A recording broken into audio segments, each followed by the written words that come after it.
আজকে বলবো আপনাদের দুইটি গাছের আত্মকাহিনী। আসসালামু আলাইকুম।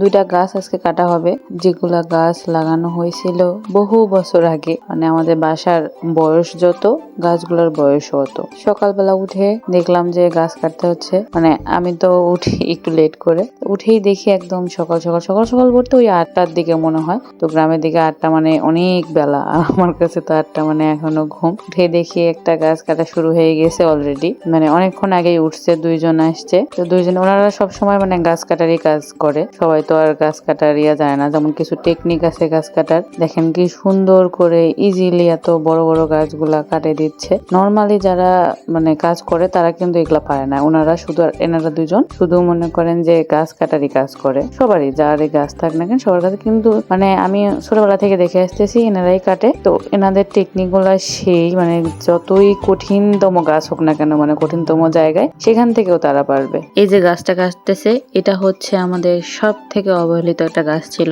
মানে প্রথম দিকে সেটা বড় হতেই চাচ্ছিল না, তো পরে ওটা আমরা মনে করেন এক জায়গা থেকে তুলে টিউবওয়েল পাড়ে রেখে দিয়েছিলাম। তো ওখান থেকে পানি যাতে যাতে মানে অনেক কষ্টে ওই গাছটা ঢোকা দিতে দিতে বড় হয়েছে। এটাতে বেশি আম ধরে না, 2-1বার মনে ধরছিলাম, বাট মিষ্টি অনেক ছিল। 2বার মনে হয় 2টা করে আম ধরছিল, আর বেশি নাই। দেখেন সেই মোটা হয়ে গেছে। গাছটা ছিল একদম চিকন পিনপিনা, এই যে পাশে যে গাছটা দেখতেছেন না, ওরকম ছিল। ফার্স্ট আমরা রোপণ করছিলাম এই সুপারি গাছগুলোর সঙ্গে, আর এই গাছটা থাকাতে সুপারি গাছগুলো রোদ বাতাস কিছুই পাচ্ছিল না, মেনলি ওই জন্য কাটা হলো। আর আঙ্গিনাতে এত পরিমাণ ছায়া আসে, মানে হুদায় একটা গাছ রাখে কি হবে। আর পিছনে তো গাছ আছে, আরো ছোট ছোট অনেকগুলা গাছ লাগাইছে। এদিকে দেখেন একটা গাছ কাটা শেষ, পরে আরেকটা গাছ কাটা শুরু করছে। এটা হচ্ছে আমার মেয়ে সুন্দর করে খেলতেছে এর মধ্যে বসে বসে। ছোটবেলায় আমিও এমন মানে গাছের ডাল পাইলে, আমাদের যে একটা ব্যাচ ছিল ছোটবেলায়, আমাদের কাজিনরা সহ সবাই মিলে মনে করে গাড়ি চালাইতাম গাছের উপর বসে বসে, ডালের উপর। তো এখন যে গাছটা কাটা হচ্ছে, এটা হচ্ছে ফজলি আমের গাছ। এটাতে এখন পর্যন্ত আম ধরে, আর আমগুলো এত পরিমাণ বিশাল বিশাল হয়। এটা হচ্ছে আমাদের মনে হয় এটাতে কোনো কষ্ট করাই লাগেনি, জাস্ট শুধু পানি দিছিলাম। আর যখন থেকে আমরা কিনে আনছি, মানে পিচ্চি কাল থেকে এটা আম ধরে। আমরা যখন কিনে নিয়েছিলাম তখন একটা আম ধরা ছিল, বাট অত বড় ছিল না, মিডিয়াম সাইজের একটা গাছ ছিল, মানে পিচ্চি পিনপিনা একদম থাকে। তো ওইটা আনে আমি গাছে পানি দিতাম, মানে এখনো মনে আছে আমার পিচ্চি। তখন তো আমার ভাই হয়নি, তখনকার হচ্ছে ওই গাছটা ছিল।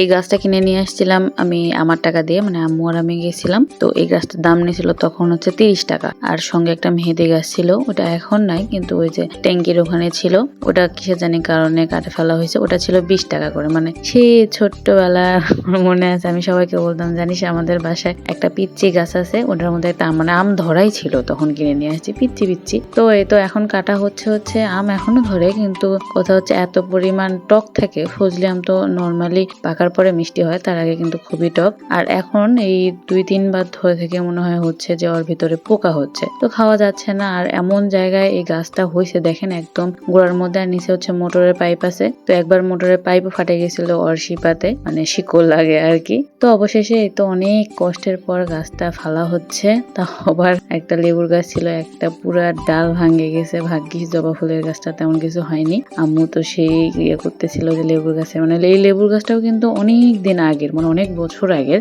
এটাও ওরকম 10 টাকা দিয়ে কিনে নিয়ে আসছিলাম লেবুর গাছটা। তো বাইরে আরেকটা লেবুর গাছ আছে, ওগুলো পরে লাগানো হয়েছে, কিন্তু এটা হচ্ছে আমার সেই পিচ্চি কালের। এত পরিমাণ লেবু ধরে, মানে বছরে সব সময় লেবু থাকে, এরকম একটা অবস্থা। আজকে ভিডিওটা এই পর্যন্তই। ভালো থাকবেন সবাই, আল্লাহ হাফেজ।